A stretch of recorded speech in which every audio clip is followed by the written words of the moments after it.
Yun mga boss, ngayong araw ay may dumayo sa atin na ang gamit niyang motor ay Modenas Brusky 125. Sa totoo lang mga boss ay hindi po ako pamilyar sa motor na to. Pero kung mapapansin nyo mga boss, parang hawig siya sa Honda Click version 1. Bale nag-upgrade pala si Bossing. Ang kinabit natin dito ay R77 full carbon. Bale full exhaust po pala ang in-upgrade na muffler ni Bossing. Dumayo pa si Bossing from Calamba, Laguna para lang magpakabit ng full system exhaust dito sa atin.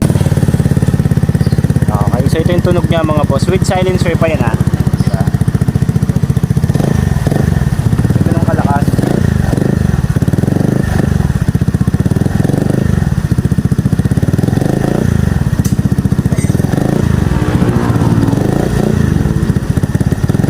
With silencer po pala yung muffler na pinili ni Bossing. Dahil nga pang araw-araw niya itong gamit, kaya kailangan ay may silencer yung muffler niya. Maraming salamat po sa iyo sir, ride safe po sa iyo palagi. At pagkatapos nga nating makabitan ay umuwi na rin agad si Bossing dahil baka abutin pa siya ng ulan. Kaya kung interesado rin kayo magpakabit ng muffler para sa motor nyo, ay i-PM nyo lang po ako para sa mas mabilis na transaction mga boss. So paano mga boss, hanggang dito na lang po. Maraming salamat sa panonood. Paki-follow ako mga boss. God bless and ride safe.